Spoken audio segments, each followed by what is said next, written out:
Paulie here on the Latino Slant. 2 new videos Monday through Saturday just for you guys. Watch our videos, like them, and if you dig them, share them. We're glad that you guys are here.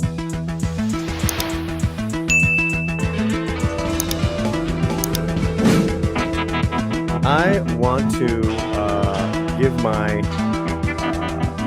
non-spoiler, mini-spoiler review of One Piece, if I can. That would be great. By this time, a lot of you might have seen it.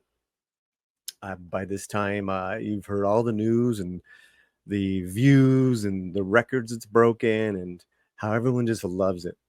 Well, I can tell you that the first 4 episodes that I've seen are pretty entertaining. There is one particular episode, the second episode, that is, to me, pretty much a perfect fantasy action piece of television I've seen in a long time. There's really 3 reasons why One Piece live action is so successful at this point, right? And that is the attention to the source, inspired casting, and the filmmaking. You take a little bit of the, it's based off an anime. So you take a little bit of that, take a little bit of Pirates of the Caribbean, and then you kind of add this cast, and it's something that is so entertaining, so much, so part of our imagination of that need to escape. That especially after that second episode, I was in.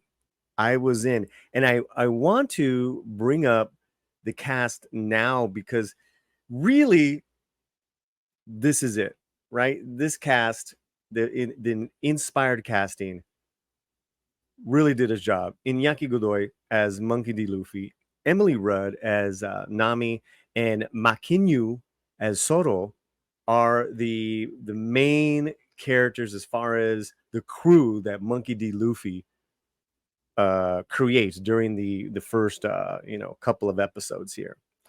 And Morgan Davies plays Kobe, and Kobe is a friend, a newfound friend that Monkey encounters in episode 1, and they kind of save each other, but they have different paths. There's also Vincent Reagan, who plays Monkey D. Garp, and Jacob Gibson, who plays Usopp, and Usopp becomes pivotal in episodes 2 and 3. Jason is fantastic. Jacob is fantastic. I had never seen most of these actors before, which is always exciting for me when I can see not just inspired casting, but new people I've never seen before, new faces, new approaches. I think what happens is that when you see the same character actors, leading actors that you love, the expectations become so high for them that you're just kind of used to a solid performance from them. Whereas new talent, it does something to your storytelling intake that where you're just on the seat of your pants. And I gotta go back to the main character of Monkey D. Luffy. And this kid who plays him, I don't even think he's 20 or 21, Iñaki Godoy, who's from Mexico City, but he inhabits Monkey as a inspired innocent whose code of life to be a great pirate is that of to be a great friend. And by episode 2, you're just in it. You believe it. And what's so fantastic about the writing is that they lay the foundation of each of these main characters as to why we should care about them. That each character has a big current conflict going on with them. Then the storytelling and the film work is that we're shown a little bit of their past, not too much, because there's a lot of important action going on in the moment of these first 4 episodes, but enough for us to really dig these characters and care about them. Also, too, with Nami, enough mystery as to when you think that she's in on the crew, and then there's a little bit of betrayal. You're like, oh wow. But it all goes back to Monkey D. Luffy. It all goes back to this kid, Iñaki Godoy. It's inspiring. You're a child again. You're a child again who yes, we want to play at being a pirate, but you have a mission, and this kid's mission is to find the One Piece, that one treasure. And there's a lot of great twists. There's a lot of great little cliffhangers on each of the end of the episodes. I want to say by episode 2, which is called The Man with the Straw Hat, I was really hooked on Monkey. I'm in. I mean, he was kind of like the silly guy in episode 1, and hey, you should join me and all this stuff. But then you see what he's all about and his actions, and what he really cares about is friends and people, good people. And he's there. He's got his friends back. I'm in. And then of course Soro, who is this incredible swordsman who has a really really great backstory with this other swordswoman in their training. It's kind of like that samurai. They have a sensei training, and there's a tragic backstory that happens. Man, that was fantastic. And this is the thing, guys. This is the thing that a lot of TV shows are missing. In particular, Disney, Marvel, Star Wars, is their inability to tell a story of innocence, right? Of friendship, of code, and also too not to like and there's no grandstanding, there's no agenda, and there's nothing but pure story. And I was really really taken away with these first 4 episodes. And I believe there's 8 of them, but I watched episode 2 and 3, and they're really a 1 and 2 parter.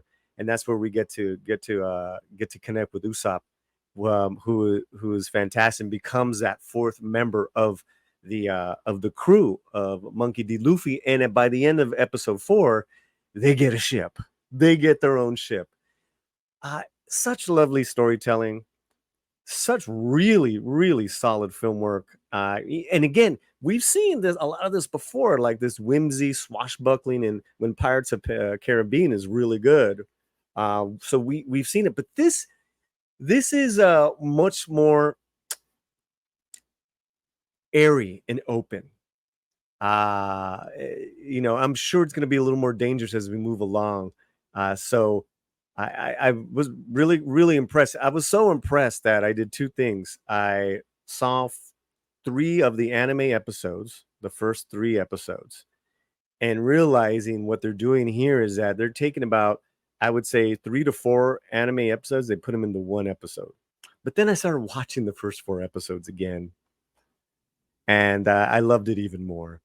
What we get is these 3 characters plus Kobe, but Kobe goes on his own journey to become a Marine, but then he comes back, and there is going to be major conflict there, I can tell. The bad guys are incredible.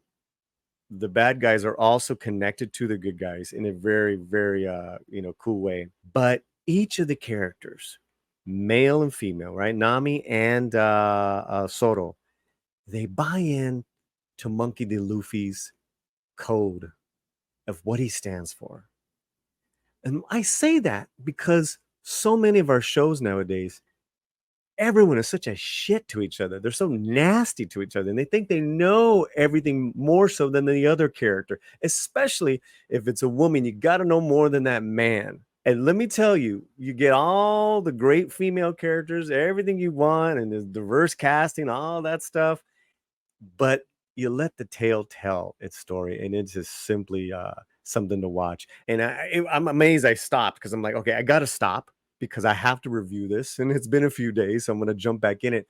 But One Piece does it. It's also great. It's also, so far, these first 4 episodes, you can watch it with younger family members. You can watch it with older family members. There's a little bit of something for everybody. That is really my mini spoilers of One Piece episode 1 through 4. I highly recommend it.